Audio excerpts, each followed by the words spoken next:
ಅವ್ನು ಆರಾಮಾಗಿ ಓಡಾಡೋದು ನೋಡ್ತಾ ಇದ್ರೆ ನನಗಿನ್ನೂ ಸಿಟ್ಟು ಬರ್ತಿದೆ. ಆದಷ್ಟು ಬೇಗ ಸಿಕ್ಕಾಕೋಬೇಕು. ಅವನು ತಪ್ಪು ಮಾಡಿದವನು ಇವತ್ತು ತಪ್ಪಿಸ್ಕೋಬಹುದು, ನಾಳೆ ತಪ್ಪಿಸ್ಕೋಬಹುದು. ಆದ್ರೆ ಒಂದಲ್ಲ ಒಂದಿನ ಸಿಕ್ಕಾಕೊಳ್ಳೇಬೇಕು. ಪೊಲೀಸ್ ಅವರನ್ನ ಹಿಡಿದೇ ಹಿಡಿತಾರೆ ಕಣ. ಹೌದು, ಬೆಳ್ಳಿ ಹತ್ರ ಮಾತಾಡಿದ್ಯಾ? ಸಮಾಧಾನ ಮಾಡಿದ್ಯಾ? ಅವಳಾಗೆ ಬಂದು ಕ್ಷಮೆ ಕೇಳಿದ್ರು ಕಣ. ಬೆಳ್ಳಿಗೆ ತಪ್ಪು ಮಾಡಿದ್ರೆ ಜಾಸ್ತಿ ಸುಮ್ಮನೆ ಇರೋದಕ್ಕಾಗಲ್ಲ ಕಣ. ಆ ವಿಷಯ ಅವತ್ತೇ ಕ್ಲಿಯರ್ ಆಗ್ಬೇಕು ಅವಳಿಗೆ. ಚಿಕ್ಕಮ್ಮನ ಹತ್ರ ವಿಚಿತ್ರವಾಗಿ ನಡ್ಕೊಂಡೆ ಅಂತ ಬೇಜಾರು ಮಾಡ್ಕೊತಿದ್ಲು. ಅಷ್ಟೇ ಅಲ್ಲ, ಅವಳೇ ಹೋಗಿ ಕ್ಷಮೆ ಕೇಳ್ತೀನಿ ಅಂತ ಹೇಳಿದ್ಲು. ಅದ್ಯಾಕೆ ಅಷ್ಟೊಂದು ಕೋಪ ಮಾಡ್ಕೊಂಡ್ಲು ಅಂತ ನನಗೀಗ್ಲೂ ಅರ್ಥ ಆಗ್ಲಿಲ್ಲ. ಅವಳಿಗೆ ಇದ್ದಿದ್ದ ಮಾನಸಿಕ ಕಾಯಿಲೆ ಇನ್ನೂ ಹಾಗೆ ಇದೆ ಅನ್ಸುತ್ತೆ ಕಣ. ಗೊತ್ತು, ಏನೇನೋ ಹೇಳ್ಬೇಡ್ವೋ.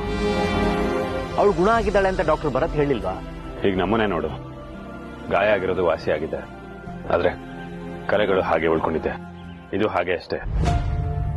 ಬೆಳ್ಳಿ ಕಾಯಿಲೆ ವಾಸಿ ಆಗಿದೆ, ಆದ್ರೆ ಕೆಲವು ವಿಷಯಗಳು ಬದಲಾಗಬೇಕಾಗಿರೋದು ಹಾಗೆ ಉಳ್ಕೊಂಡಿದೆ. ಉದಾಹರಣೆಗೆ ಸಡನ್ ಆಗಿ ಸಿಟ್ ಮಾಡ್ಕೋತಾಳೆ. ಅವಳು ಏನ್ ಹೇಳ್ಬೇಕು ಅಂತ ಅನ್ಕೊಂಡಿದ್ದಾಳೋ ಅದನ್ನ ಬೇರೆ ವಿಧಾನದಲ್ಲೇ ಹೇಳ್ತಾಳೆ. ಅದೇ ಮುಂಚೆ ಆಗಿದ್ರೆ ತುಂಬಾ ಸಮಾಧಾನವಾಗಿ ಆರಾಮಾಗಿ ಎರಡೇ ಮಾತಲ್ಲಿ ಅರ್ಥ ಮಾಡಿಸ್ತಿದ್ಲು. ಆದ್ರೆ ಈ ಕಾಯಿಲೆ ಅವಳನ್ನ ತುಂಬಾ ಬದಲಾಯಿಸಿದೆ. ಗುಣ ಆಗ್ತಿಲ್ಲ ಅಂತನಾ? ಬೆಳ್ಳಿ ಗುಣ ಆಗ್ತಿದೆ, ಆದ್ರೆ ಸ್ಲೋ ಆಗಿ ಆಗ್ತಿದೆ. ತಾನು ಮಾಡಿದ ತಪ್ಪು ಅನ್ನೋದು ಸ್ವಲ್ಪ ಆದ್ಮೇಲೆ ಅವಳಿಗೆ ಗೊತ್ತಾಗ್ತಿದೆ. ಆಮೇಲೆ ಬೆಳ್ಳಿ ಇನ್ನೊಂದು ವಿಷಯ ಹೇಳಿದ್ಲು. ಇನ್ನೊಂದು ವಿಷಯ ಏನದು?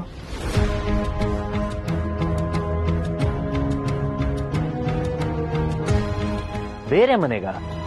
ಹೌದು ಕಣ. ಈ ಮನೇಲಿ ಎಲ್ರಿಗೂ ತುಂಬಾ ತೊಂದರೆ ಆಗ್ತಿದೆ. ಇದೆಲ್ಲ ಸರಿಯಾಗಬೇಕು ಅಂದ್ರೆ ನಾವು ಅಟ್ಲೀಸ್ಟ್ ಬಾಡಿಗೆ ಮನೆಗಾದ್ರೂ ಹೋಗ್ಬೇಕು ಅಂತ ಹೇಳ್ತಾ ಇದ್ದಾಳೆ. ನಿನ್ಗೇನ್ ಅನ್ಸುತ್ತೆ? ಒಂದು ಬದಲಾವಣೆ ಬೇಕು ಅಂತ ಅನಿಸ್ತಿದೆ ಅವಳಿಗೆ. ಅವಳಿಗೆ ಒಳ್ಳೇದಾಗುತ್ತೆ ಅಂದ್ರೆ ಬೇರೆ ಮನೆ ಮಾಡ್ಬೋದು.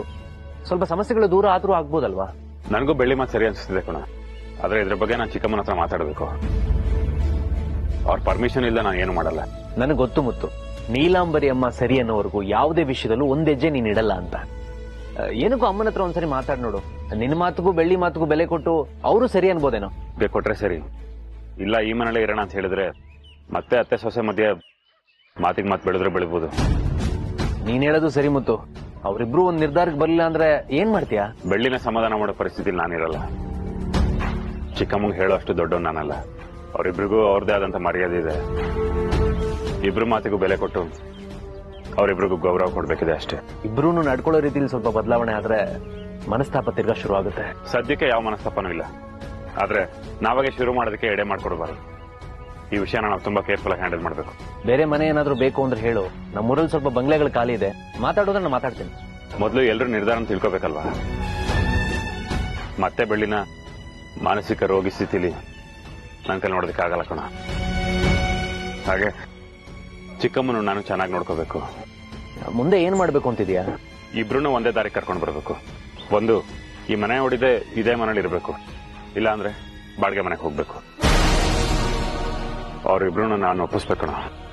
ಇಲ್ಲ ಅಂದ್ರೆ ಮುಂದೆ ಆಗೋ ಅನಾಹುತಕ್ಕೆ ನಾನೇ ಕಾರಣ ಆಗ್ತೀನಿ. ನನಗೆ ಬೆಳ್ಳಿನೂ ಮುಖ್ಯ, ಚಿಕ್ಕಮ್ಮನೂ ಮುಖ್ಯ. ನೋಡೋಣ ಏನಾಗುತ್ತೆ ಅಂತ. ನಾನು ಮಾಡೋ ಪ್ರಯತ್ನ ಮಾಡ್ತೀನಿ.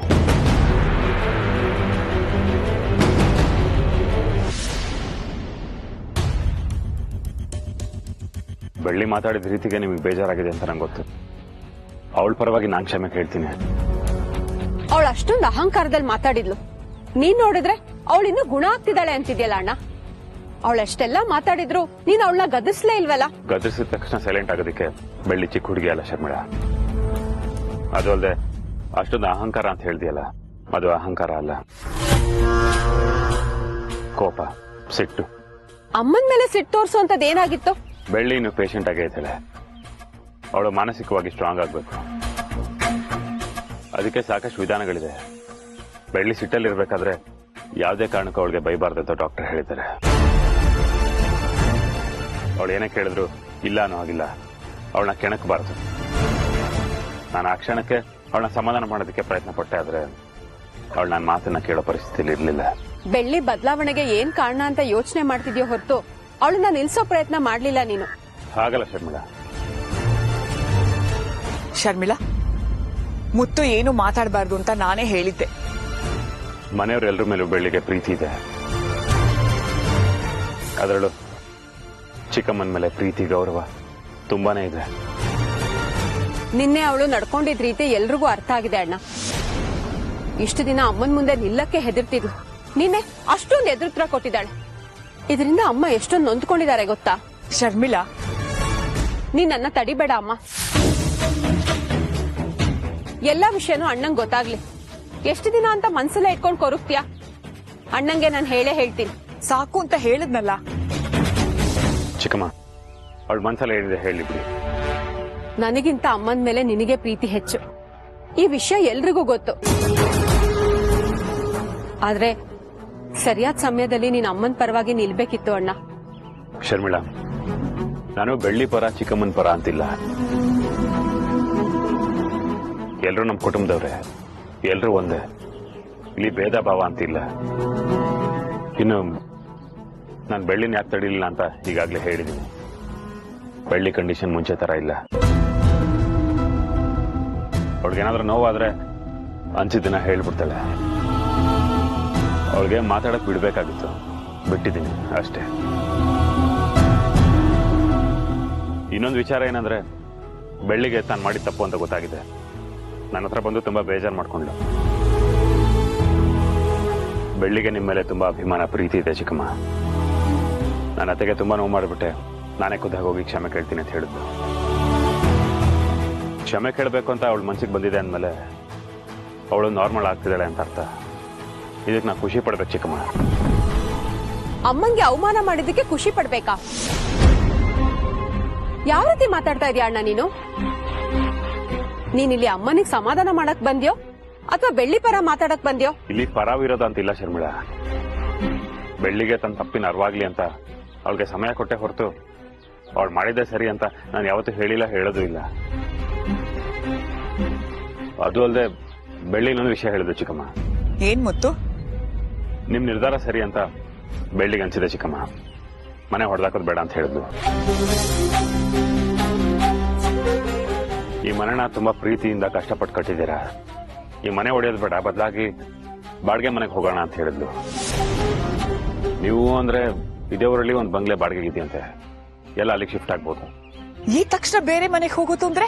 ಚಿಕ್ಕಮ್ಮ, ಎಲ್ಲ ಈಗ ನಿಮ್ ನಿರ್ಧಾರದ ಮೇಲೆ ನಿಂತಿದೆ. ನನ್ನ ವಿಷಯ ಇರ್ಲಿ ಮುತ್ತು, ನಿನ್ನ ನಿರ್ಧಾರ ಏನು? ನನಗೆ ಈ ಮನೇಲಿರೋದಕ್ಕೂ ಅಭ್ಯಂತರ ಇಲ್ಲ, ಬಾಡಿಗೆ ಮನೆಗೆ ಹೋಗೋದಕ್ಕೂ ಅಡ್ಡಿ ಇಲ್ಲ.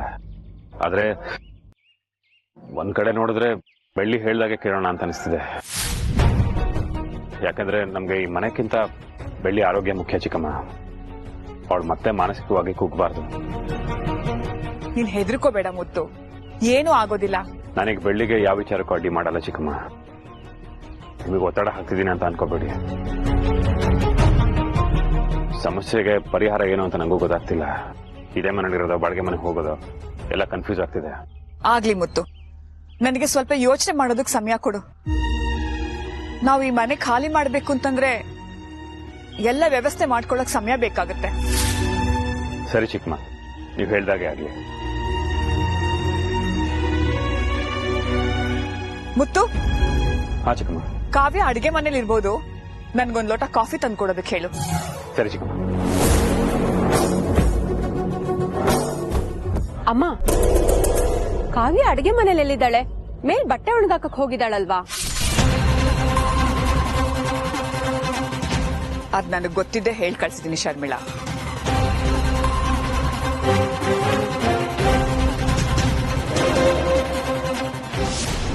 ಬೆಳ್ಳಿ, ಕಾವ್ಯ, ಬೆಳ್ಳಿ, ಷಣ್ಮಗ. ಹಾ ಮುತ್ತು, ಬೆಳ್ಳಿಯಲ್ಲಿ ಚಿಕ್ಕಮ್ಮಂಗೆ ಬಿಸಿನಿರ್ಬೇಕಂತೆ, ಕೊಡೋದಕ್ಕೆ ಹೇಳ್ತೀಯಾ? ಸರಿ ಮುತ್ತು, ಹೇಳ್ತೀನಿ. ಮುತ್ತು, ಹಾಗೆ ಅಮ್ಮನ ಹತ್ರ ವಿಷಯ ಮಾತಾಡ್ದ್ಯಾ? ಕಣ, ಮಾತಾಡ್ದೆ. ಅದಕ್ಕೆ ಏನಂದ್ರು ಅಮ್ಮ? ಬೇರೆ ಮನೆ ಮಾಡೋದಕ್ಕೆ ಒಪ್ಕೊಂಡ್ರ? ಇನ್ನೂ ಇಲ್ಲ ಕಣ. ಆದ್ರೆ ಬೆಳ್ಳಿ ಇಷ್ಟಕ್ಕೆ ಅವ್ರು ಬೇಡ ಅಂತ ಹೇಳಲ್ಲ. ಬೆಳ್ಳಿ ಹೇಳಿದ್ದೆ ಸರಿ ಅಂತ ನಾನು ಹೇಳಿದ್ದೀನಿ. ಆದ್ರೆ ಅವ್ರಿಗೆ ಯೋಚನೆ ಮಾಡೋದಕ್ಕೆ ನಾವು ಸ್ವಲ್ಪ ಕಾಲಾವಕಾಶ ಕೊಡಬೇಕು. ಯಾರಿಗೆ ಆದ್ರೂ ಅವ್ರು ಇದ್ದಿದ್ ಮನೆನ ಸಡನ್ ಆಗಿ ಬಿಟ್ಟು ಹೋಗ್ಬೇಕು ಅಂದ್ರೆ ಕಷ್ಟ ಆಗತ್ತಲ್ವಾ? ಚಿಕ್ಕಮ್ಮ ಯೋಚನೆ ಮಾಡ್ಲಿ. ಅವ್ರು ಯೋಚನೆ ಮಾಡಿ ಯಾವ್ದು ಸರಿ ಯಾವ್ದು ತಪ್ಪು ಅಂತ ನಿರ್ಧಾರ ಮಾಡ್ತಾರೆ. ಏನಾದ್ರೂ ಸಮಸ್ಯೆ ಬಂದ್ರೆ ಏನ್ ಮಾಡ್ಬೇಕು ಅಂತ ಚಿಕ್ಕಮ್ಮಂಗೆ ಚೆನ್ನಾಗಿ ಗೊತ್ತಿದೆ. ಅದಕ್ಕೆ ನಾ ಜಾಸ್ತಿ ಬಲವಂತ ಮಾಡೋದಕ್ಕೆ ಹೋಗ್ಲಿಲ್ಲ. ಬೆಳ್ಳಿ ಆತರ ತಪ್ಪಾಗಿ ಮಾತಾಡಿದಕ್ಕೆ ಅಮ್ಮ ಬೇಜಾರಾಗಿಲ್ಲ ತಾನೆ? ಬೇಜಾರೇನಿಲ್ಲ ಕಣ. ಆದ್ರೂ ಬೆಳ್ಳಿನೇ ಹೋಗಿ ಅವಳು ಯಾಕೆ ಹಾಗೆ ನಡ್ಕೊಂಡ್ಲು, ಅವಳಿಗೇನ್ ಅನಿಸ್ತಿತ್ತು ಎಲ್ಲ ಹೇಳಿ ಚಿಕ್ಕಮ್ಮನ ಸಮಾಧಾನ ಮಾಡಿದ್ರೆ ಚೆನ್ನಾಗಿರುತ್ತೆ. ತಾಯಿ ಆದವಳಿಗೆ ಮತ್ತೊಬ್ಬ ತಾಯಿ ಕಷ್ಟ ಏನು ಅಂತ ಗೊತ್ತಾಗುತ್ತೆ ಕಣ. ಬೆಳ್ಳಿ ಇದನ್ನೆಲ್ಲ ಯಾಕೆ ಮಾಡಿದ್ಲು, ಅವಳು ಮಾಡಿದ್ದೆಲ್ಲ ಮನೆಗೋಸ್ಕರ ಮಗುಗೋಸ್ಕರ ಅಂತ ಗೊತ್ತಾದ್ರೆ ಚಿಕ್ಕಮ್ಮಂಗೆ ಖುಷಿನೇ ಆಗುತ್ತೆ. ಯಾವ್ದಕ್ಕೂ ಬೆಳ್ಳಿ ಹೋಗಿ ನೇರವಾಗಿ ಮಾತಾಡಿದ್ರೆ ಬೆಳ್ಳಿ ಮನ್ಸಿಗೂ ನೆಮ್ಮದಿ, ಅಮ್ಮನ ಮನ್ಸು ನಿರಳಾಗುತ್ತೆ. ಹೌದು ಕಣ. ಸರಿ, ನೀನ್ ಹೋಗಿ ಬೆಳ್ಳಿಗೆ ಬಿಸಿನೀರು ತಗೊಂಡೋಗೋದಕ್ಕೆ ಹೇಳು, ಹಾಗೆ ಚಿಕ್ಕಮ್ಮನ ಸಮಾಧಾನ ಮಾಡೋದಕ್ಕೆ ಹೇಳು. ಸರಿ ಮುತ್ತು. ನಿನ್ನೆ ಈ ಮನೆ ನೆಲ ಸಮ ಮಾಡ್ಬೇಕು ಅಂತಿದ್ದಳು, ಇವತ್ತು ಬಾಡ್ಗೆ ಮನೆಗೆ ಹೋಗೋಣ ಅಂತ ಹೇಳ್ತಿದ್ದಾಳೆ. ನಾಳೆ ರೈಸ್ ಮಿಲ್ ಕೆಲಸನ ನಿಲ್ಸ್ಬೇಡ, ಅದ್ರ ಬದಲು ಮನೆನೇ ಕಟ್ಸೋಣ ಅಂತ ಹೇಳ್ತಾಳೆ. ಆವಾಗ ಈ ಮನೆ ನೆಲ ಸಮ ಮಾಡ್ಬೇಕಾದ ಪರಿಸ್ಥಿತಿ ಬಂದೇ ಬರುತ್ತೆ. ವಿಧಿ ಇಲ್ಲದೆ ನಾವು ಒಪ್ಕೋಬೇಕಾಗತ್ತೆ. ಶರ್ಮಿಳಾ, ಈಗ ಹೇಗ್ ನಡೀತಿದ್ಯೋ ಹಾಗೆ ನಡೀತಾ ಇರ್ಲಿ. ಅದನ್ನ ಯಾವಾಗ ಹೇಗೆ ಉಲ್ಟಾ ಮಾಡ್ಬೇಕು ಅನ್ನೋದು ನನಗ್ ಚೆನ್ನಾಗ್ ಗೊತ್ತು. ಏನು ಊಟ ಮಾಡ್ತೀರಾ ಅತ್ತೆ? ಬಾ. ಯಾವ ವಿಷಯದ ಬಗ್ಗೆ ಮಾತಾಡ್ತಾ ಇದ್ರಿ? ಪ್ಲೇಟ್ ಉಲ್ಟಾ ಆಗಿತ್ತಲ್ವಾ, ಅದ್ರ ಬಗ್ಗೆ ಮಾತಾಡ್ತಿದ್ವಿ. ಎಲ್ಲ ಹೇಳ್ಬಿಡ್ಬೇಕು ಇವಳಿಗೆ. ಏನಿದು? ಬಿಸಿ ನೀರು ಅತ್ತೆ, ಮುತ್ತು ಮಾವನ ಹತ್ರ ಕೇಳಿದ್ರಂತಲ್ಲ, ಅದಕ್ಕೆ ತಗೊಂಡ್ ಬಂದೆ. ನಾನು ಕಾವ್ಯಕ್ ತಗೊಂಡ್ಬರೋದಕ್ಕೆ ಹೇಳ್ದೆ, ನೀನ್ ಯಾಕೆ ತಗೊಂಬಂದೆ? ಇಂಥ ಸಮಯದಲ್ಲಿ ಕೆಲಸ ಮಾಡ್ಬೇಕು, ಹೌದು, ಆದ್ರೆ ಇಷ್ಟೊಂದು ಕೆಲಸ ಮಾಡ್ಬಾರ್ದು. ನಿನ್ನೆ ನಾನು ನಿಮ್ ಮನ್ಸಿಗೆ ತುಂಬಾ ನೋಯಿಸ್ಬಿಟ್ಟೆ, ನನ್ನ ಕ್ಷಮಿಸಿ ಅತ್ತೆ. ನಿನ್ನೆನಾ? ನನ್ ಮನ್ಸಿಗೆ ನೋವಾಗೋ ಹಾಗೆ ನೀನೇನ್ ಮಾತಾಡ್ದೆ? ನೀನ್ ಸರಿಯಾಗಿ ಮಾತಾಡ್ದೆ ಅಲ್ವಾ ಶರ್ಮಿಳಾ? ಹೌದು ಹೌದು, ಸರಿಯಾಗಿ ಮಾತಾಡಿದ್ಲು. ಇಲ್ಲ ಅತ್ತೆ, ನೀವ್ ನನ್ ಸಮಾಧಾನಕ್ಕೋಸ್ಕರ ಈ ತರ ಹೇಳ್ತಿದ್ದೀರಾ ಅಂತ ನನಗೆ ಗೊತ್ತು. ಆದ್ರೂ ನಾನ್ ಯಾಕೆ ಆತರ ಎಲ್ಲ ಮಾತಾಡ್ದೆ ಅಂತಾನೆ ಗೊತ್ತಿಲ್ಲ. ನನ್ನ ಮನ್ಸಿಗೆ ನೋವಾಗೋ ಹಾಗೆ ನೀನೇನು ಮಾಡ್ಲೇ ಇಲ್ವಲ್ಲ? ಅದೇ ಅತ್ತೆ, ನಾನು ಈ ಮನೆ ಸೊಸೆ, ನನಗೆಲ್ಲ ಅಧಿಕಾರ ಇದೆ ಅಂತ. ಹೌದು ತಾನೇ? ಮುತ್ತುನ ಮದುವೆ ಮಾಡ್ಕೊಂಡ್ಮೇಲೆ ನೀನ್ ಈ ಮನೆ ಸೊಸೆನೆ ಅಲ್ವಾ? ನಾನು ಈ ಮನೆ ಸೊಸೆನೆ. ಆದ್ರೂ ನನ್ನ ಹಿಡಿತದಲ್ಲಿ ನಾನು ಇರ್ಲಿಲ್ಲ. ಯಾಕಿರ್ಲಿಲ್ಲ? ಮನೆನ ಹೊಡೆದಾಕಿ ಹೊಸ ಮನೆ ಕಟ್ಟೋಕೆ ನೀವು ಒಪ್ಕೊಳ್ಳಿಲ್ವಲ್ಲ ಅತ್ತೆ, ಅದಕ್ಕೆ. ಇರೋ ಮನೆನ ಕೆಡವಿ ಹೊಸ ಮನೆ ಕಟ್ಟೋದು ಅಂದ್ರೆ ತಮಾಷೆನಾ ಬೆಳ್ಳಿ? ಮುತ್ತು ಏನ್ ದುಡ್ಡಿನ ಮರ ನೆಟ್ಟಿದಾನ? ಅವನು ಕಷ್ಟಪಟ್ಟು ದುಡಿತಿದ್ದಾನೆ, ಹಾಗಂತ ನಾವು ಆರಾಮಾಗಿ ಕೂತ್ಕೊಂಡು ಆರ್ಡರ್ ಮಾಡಕ್ಕಾಗತ್ತಾ ಹೇಳು? ನಾವ್ ಎಲ್ಲ ರೀತಿಲೂ ಯೋಚನೆ ಮಾಡ್ಬೇಕು. ಗಂಡ್ ಮಕ್ಳು ಕಷ್ಟಪಟ್ಟು ದುಡಿದು ಮನೆ ನಡೆಸ್ತಿದ್ದಾರೆ ಅಂತಂದ್ರೆ ನಾವು ಅವ್ರಿಗೆ ಸಪೋರ್ಟ್ ಮಾಡ್ಬೇಕು, ಇಲ್ಲ ಸುಮ್ನೆ ಇರ್ಬೇಕು. ನಾವ್ ಅದೆರಡನ್ನೂ ಮಾಡದೆ ಅವ್ರಿಗೆ ತುಂಬಾ ತೊಂದರೆ ಕೊಟ್ರೆ ಏನ್ ಚೆನ್ನಾಗಿರುತ್ತೆ ಹೇಳು? ಅದಕ್ಕೆ ಮನೆ ವಿಚಾರ ಹೇಗಿದ್ಯೋ ಹಾಗೆ ಇರ್ಲಿ ಅಂತ ಹೇಳಕ್ ಬಂದೆ. ನನ್ನ ನಿರ್ಧಾರ ಸರಿ ಇತ್ತು ಅಂತ ಹೇಳೋದಕ್ ಬಂದ್ಯೋ ಅಥವಾ ನಿನ್ ಕ್ಷಮೆ ಕೇಳೋದಕ್ ಬಂದ್ಯೋ? ಕ್ಷಮೆ ಕೇಳೋದಕ್ ಬಂದೆ ಅತ್ತೆ. ಮತ್ತೆ ಮನೆ ವಿಚಾರ ಏನೋ ಹೇಳ್ತಿದೀಯಾ? ಮನೆ ಈಗ ಹೇಗಿದ್ಯೋ ಹಾಗೆ ಇರ್ಲಿ ಅತ್ತೆ, ಆದ್ರೆ ನಾವು ಹೊಸ ಮನೆಗೆ ಹೋಗ್ಬೋದಲ್ವಾ? ಹೊಸ ಮನೆ ಅಂದ್ರೆ ಎಷ್ಟೋ ಮನೆಗಳು ಖಾಲಿ ಇದೆಯಂತಲ್ಲ, ಅದಕ್ಕೆ ಬಾಡಿಗೆಗೆ ಹೋಗೋಣ ಅಂತ. ಅಮ್ಮ, ನಿನಗೆ ಸ್ವಂತ ಮನೇಲೆ ಇಷ್ಟೊಂದು ಅವಮಾನ ಆಗ್ತಿದೆ. ನೀನೇನಾದ್ರು ಬಾಡಿಗೆ ಮನೆಗೆ ಹೋದ್ರೆ ನಿನ್ನ ಯಾವ ರೀತಿ ನೋಡ್ಕೋಬಹುದು? ಯಾವ್ದಕ್ಕೂ ಸ್ವಲ್ಪ ಯೋಚನೆ ಮಾಡಿ ನಿರ್ಧಾರ ತಗೋ.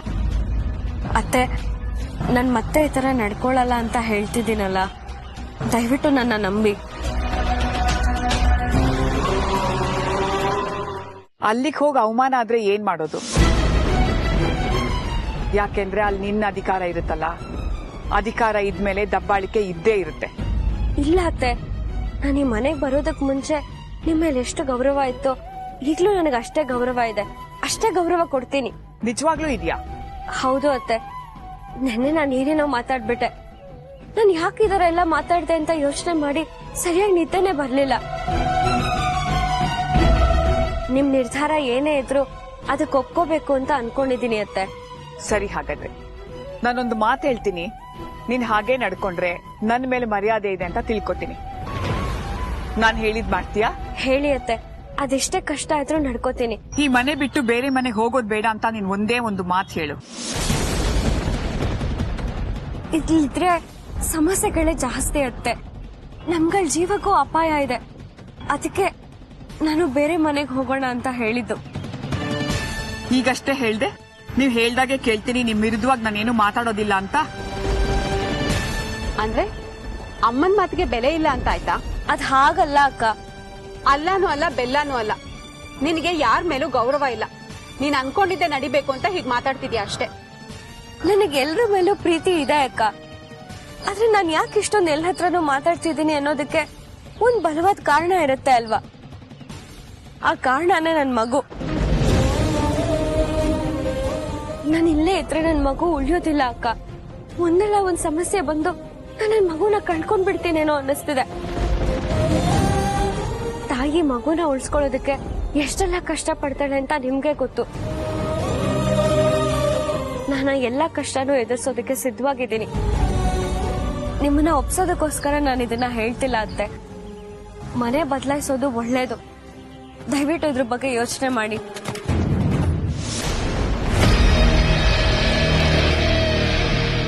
ಒಟ್ನಲ್ಲಿ ಅವಳಿಗೆ ಏನಾಗ್ಬೇಕು ಅದನ್ನ ಹೇಳ್ಬಿಟ್ಟು ಹೋದ್ಲು. ಹೋಗ್ಲಿ ಹೋಗ್ಲಿ, ಎಲ್ಲಿಗೆ ಹೋಗ್ತಾಳೆ? ಎಲ್ಲೇ ಹೋದ್ರೂ ಕೊನೆಗೆ ನನ್ನ ಹತ್ರನೇ ಬರ್ಬೇಕು.